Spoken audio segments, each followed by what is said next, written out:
आए हुए मेरे प्यारे मित्रों, अनुयायियों, सबको मेरा सादर प्रणाम। नित्य प्रतिदिन की तरह आज भी हम इस ज्ञान की चर्चा में आप लोगों के साथ शामिल हो रहे हैं। हम चाहते हैं इसी तरह ये क्रम चलता रहे और अपने ज्ञान को जो भी मुझे मिला, जैसा भी मिला, जैसा मेरे प्रभु ने मुझे दिया, मैं सब लोगों तक पहुंचाता रहूं, क्योंकि ज्ञान मेरे प्रभु का है और उसी को मैं पहुंचाने का प्रयास कर रहा हूं। तो जो भी ज्ञान है उन्हीं का, जो भी देता हूं उन्हीं के बताए हुए ज्ञान के अनुसार देता हूं। इसलिए मैं ये मानता हूं कि जो ज्ञान उन्होंने दिया वो सही होगा, इसलिए मैं सब तक पहुंचाने का प्रयास करता हूं। आज हम जिस पे चर्चा करने जा रहे हैं वो है जीवन का पथ। हम लोग आम लोग जो भी है, जब किसी के बारे में सुनते हैं, किसी का वीडियो देखा, किसी का ऑडियो सुना, तो हम उसको फॉलो करने लगते हैं। जबकि हम सब लोगों को ये जानना चाहिए कि जिस तरह से एक शर्ट अगर 10 बार पहनी जाए, दिन में 2 बार पहनी जाए, साल भर पहनी जाए, तो उससे प्रेम हो जाता है, अच्छी लगने लगती है। इसी तरह किसी व्यक्ति को अगर हम बार बार सुनते हैं, किसी के बारे में बार बार सुनते हैं, जानते हैं, तो निश्चित रूप से कहीं ना कहीं वो भी अपने मन में एक जगह बना लेता है। तो हमें किसी के बारे में सुनने, किसी के बारे में समझने से पहले ये अवश्य जान लेना चाहिए, जहां तक हो सके जानने का प्रयास करना चाहिए कि जिस व्यक्ति को हम सुन रहे हैं, जिसको समझने का प्रयास कर रहे हैं,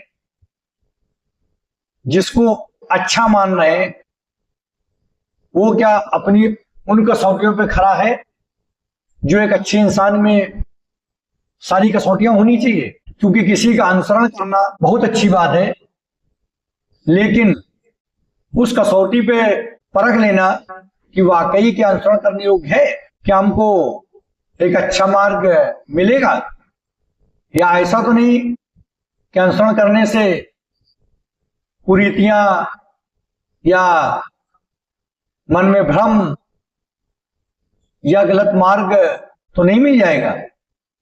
इन सब चीजों को सोचने, समझने और देखने के उपरांत ही हमें किसी भी व्यक्ति को सुनना, मानना और उसका अनुसरण करना चाहिए।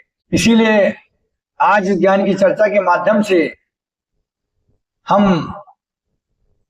अपने समस्त श्रोतागणों से, जहां तक मेरी आवाज पहुंच रही है, जो लोग मुझे सुन पा रहे हैं, उन सब लोगों से मेरा एक विनम्र अनुरोध है कि हम अपने जीवन में तभी किसी व्यक्ति को एंट्री दें, किसी के विचारों को एंट्री दें, जब हमको लगे कि वो व्यक्ति उस योग्य है या उसके वो विचार इस योग्य हैं कि हम एक अच्छा मार्ग दिखा सकते हैं और सही मार्ग पर ले सकते हैं, सही मार्ग पर हमको ले जा सकते हैं।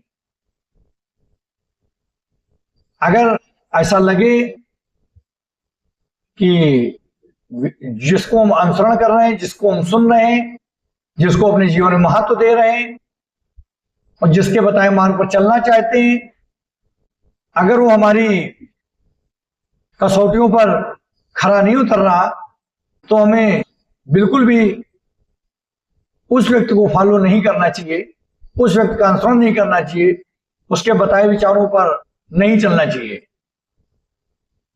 क्योंकि हर व्यक्ति के अंदर एक आत्मा है जो परमात्मा का स्वरूप होती है। इसलिए हर व्यक्ति को अच्छे और बुरे की पहचान जरूर होती है। जैसा कि हमने पहले भी कहा है कि दिल या दिमाग के वशीभूत होकर वो आत्मा को रंजनदायक तो कर सकता है, लेकिन आत्मा ऐसी कोई वस्तु नहीं है जो खो जाए, चली जाए या समाप्त हो जाए। इसलिए आत्मा रूपी ज्ञान तो जो परमात्मा देते हैं वो सबके अंदर निहित है। भले उसको दिल और दिमाग के ऊपर हावी होने दे या दिल और दिमाग को उसके ऊपर हावी हो जाने दे, ये तो व्यक्ति का अपना विवेक होता है। तो हर व्यक्ति को किसी को भी सुनने के पहले अपने आप से, अपने आप में मंथन जरूर करना चाहिए। वो चाहे हमारे विचार हो या हमको सुनने की बात हो या आजकल चल रहे समाज में इतने वीडियो ऑडियो, किसी के बारे में जाओ सबके लिए ये चीज लागू होती है। कोई व्यक्ति हमारे जीवन में कब एंट्री करना चाहिए, किसी व्यक्ति के विचार हमारे जीवन में कब आने चाहिए, पहले वो व्यक्ति इस योग्य होना चाहिए जिसको सुनने के बाद, देखने के बाद हमारी आत्मा कहे कि सामने वाला इस योग्य है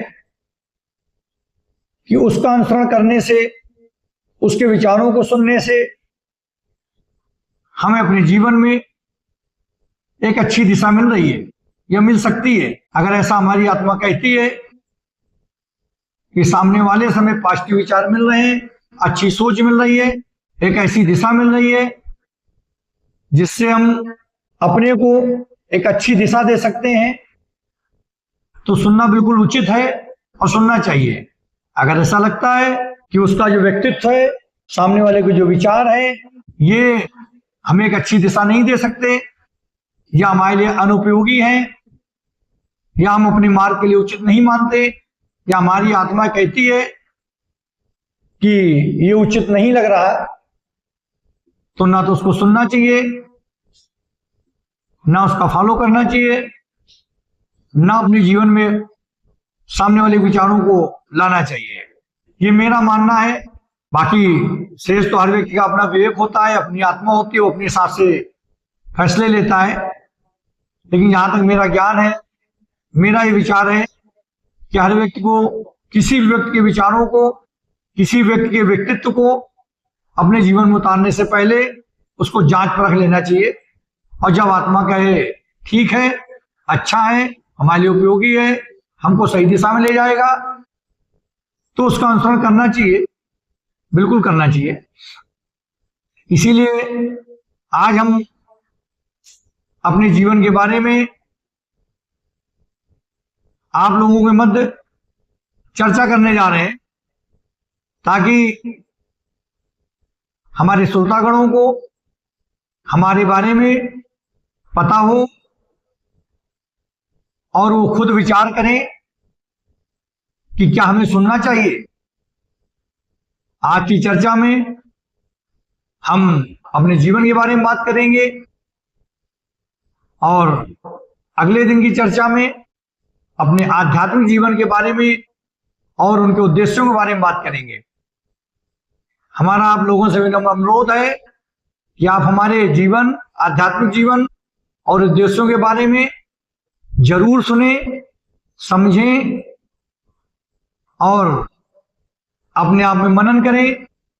और इसके बाद अगर हम आपकी आत्मा की कसौटी पे खरे उतर रहे हैं, मेरे विचार, मेरा जीवन, मेरे उद्देश्य आपको लगते हैं कि आपको एक अच्छी दिशा दे सकते हैं, आपके जीवन को एक नई ऊर्जा, नई दिशा दिखा सकते हैं, तो आप बिल्कुल मुझे फॉलो करिए, अनुसरण करिए। और अगर आपको लगता है मेरे बारे में जानने के बाद कि मैं इस योग्य नहीं हूं, आप मुझे मत अनुसरण करिए। अब मैं आपसे इन बातों के उपरांत अपने जीवन बारे में चर्चा शुरू करने जा रहा हूं। मैं जो आप लोगों के समक्ष नित्य प्रतिदिन ज्ञान की चर्चा में सम्मिलित होता हूं, मेरा नाम आदर्श सचान है। मेरे परम पूज्य पिताजी का नाम स्वर्गीय श्री छोटेलाल सचान जी है, तथा मेरी परम आदरणीय माताजी जो इस संसार में नहीं है, का देहांत हो चुका है, इस भौतिक संसार को छोड़कर परमात्मा में लीन हो चुकी हैं। उनका नाम स्वर्गीय श्रीमती शांति देवी सचान है। मेरा जन्म 9 अप्रैल 1979 को उत्तर प्रदेश के हमीरपुर जिले के सुमेरपुर कस्बे में हुआ था। इसके उपरांत मैं अपने पैतृक गांव अपने माता पिता के साथ चला गया। वहां मेरा पैतृक गांव मुंडेरा जिला कानपुर देहात में पड़ता है। वहां से मैंने अपनी प्राइमरी शिक्षा पूर्ण की। जिस स्कूल से मुझे प्राइमरी शिक्षा मिली उस स्कूल का नाम था जनशक्ति औद्योगिक विद्यापीठ जूनियर हाई स्कूल। प्राइमरी शिक्षा पूर्ण करने के उपरांत मैं आगे की शिक्षा के लिए जिला गोरखपुर जो उत्तर प्रदेश में आता है, आगे की शिक्षा मुझे वहीं से मिली। मेरा high school Chargawa inter college Rapti Nagar Gorakhpur से पूर्ण हुआ। सन 1993 में मैंने अपना हाई स्कूल पूर्ण किया। तत्पश्चात मेरा इंटरमीडिएट सन 1995 में एमपी इंटर कॉलेज गोरखपुर से पूर्ण किया। इसके उपरांत मुझे पुनः अपने कानपुर शहर में एक बार फिर से आने का मौका मिला और यहां से मैंने अपने आगे की शिक्षा पूरी की। मैंने अपना एमबीबीएस गणेश शंकर विद्यार्थी मेमोरियल मेडिकल कॉलेज कानपुर से 1999 से 2004 के बीच में पूर्ण किया। इसके उपरांत मैंने अपनी internship Ursula Horsman Memorial Hospital Kanpur से पूर्ण की।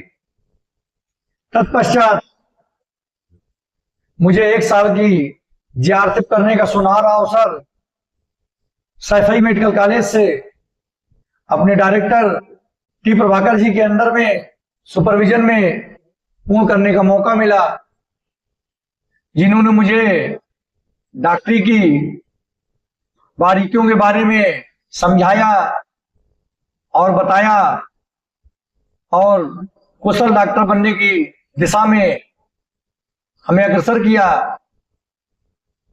वहां 1 साल के अनुभव से जो मुझे ज्ञान मिला, उससे मैं आज भी अपने को आनंदित महसूस करता हूं, क्योंकि मेरा मानना है कि अगर अच्छे शिक्षक ना हो तो शिक्षा कौन देगा। अच्छे पढ़ाने वाले होते हैं तो बच्चों को ज्ञान मिलता है, चाहे अच्छे शिक्षक डॉक्टर रूप में हो या टीचर के रूप में हो, चाहे माता पिता के रूप में हो। जीआरसी पूरी करने के उपरांत 2009 में मैंने लोक सेवा आयोग इलाहाबाद के माध्यम से अपनी पीएचएमएस की सर्विस को ज्वाइन किया और इसके उपरांत तब से मैं अपना लगभग संपूर्ण समय जो भी मुझसे मैक्सिमम हो पाता है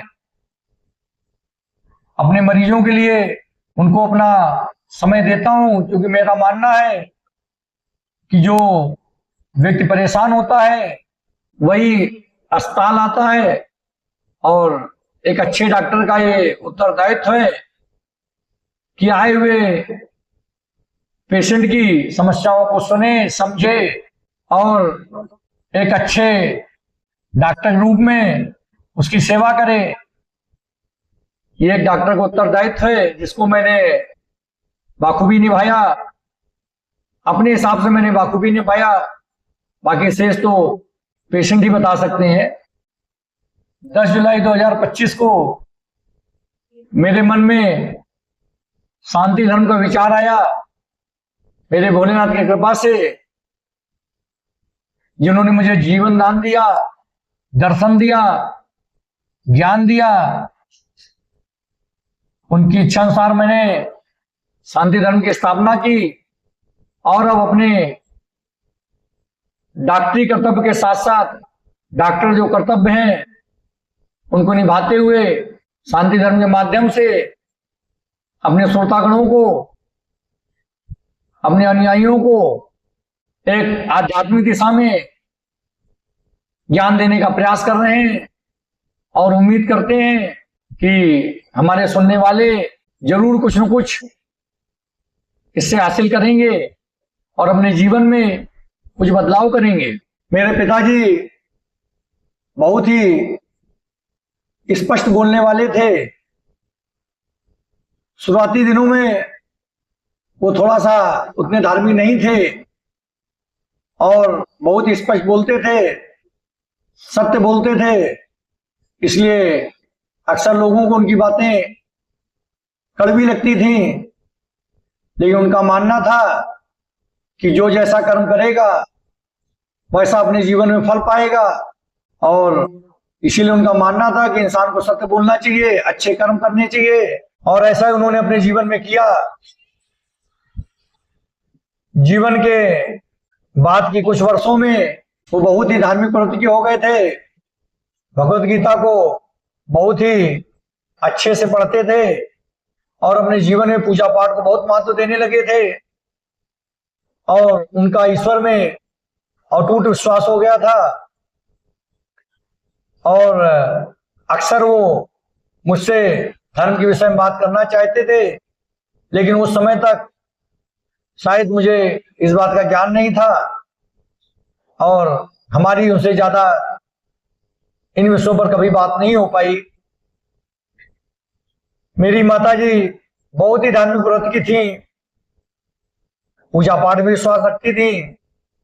उनका मानना था कि ऐसा व्यवहार कभी नहीं करना चाहिए जिससे किसी की आत्मा को दुख पहुंचे, किसी को तकलीफ हो। वो किसी के प्रति अपने मन में ईर्ष्या की भावना नहीं रखती थी। उनका मानना था कि जो हो सके किसी भी इंसान की मदद करनी चाहिए जितना अपने से संभव हो।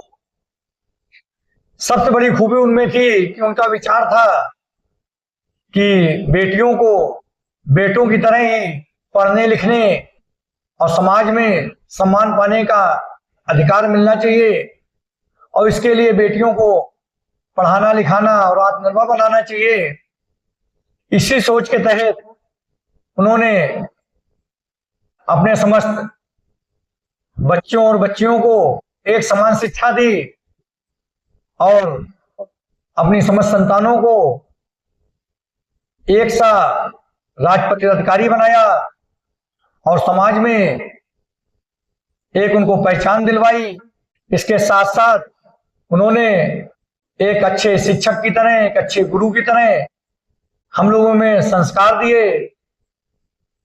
शायद उनके एक अच्छे संस्कारों की वजह से ही हमारे प्रभु ने हमसे इतना प्रेम किया और उन्होंने लगातार हमसे दर्शन देके, वार्ता करके, ज्ञान देके हमें इस बात के लिए आत्मिक रूप से विवश किया कि हम उनको गुरु माने और उनके बताए रास्ते पर चले, उनके ज्ञान को समाज को दें।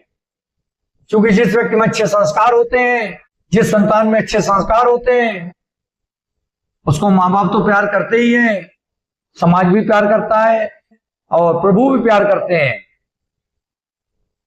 शायद मेरी माता जी ने एक अच्छे गुरु की तरह अच्छे संस्कार दिए होंगे, इसीलिए आज प्रभु ने मुझे अपना एक शिष्य मान लिया है और हम अपने प्रभु को अपना गुरु मान लिए। अगर आज मैं एक अच्छा डॉक्टर बन सका या एक जो भी मैं समझता हूं एक अच्छा इंसान बन सका, इसमें मेरे भाइयों और बहनों का बहुत ही एक मजबूत स्तंभ की तरह सहयोग रहा। क्योंकि कोई व्यक्ति इस संसार में अकेले कुछ नहीं कर पाता, उसके चाहने वाले, उसके सहयोगी जब उसका साथ देते हैं, उसका मनोबल बढ़ाते हैं, किसी न किसी रूप में उसकी मदद करते हैं, तभी कोई इंसान इस संसार में आगे बढ़ पाता है।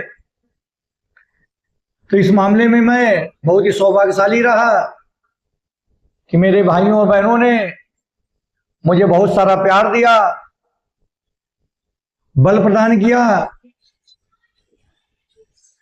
मुझे अच्छी शिक्षा में मेरा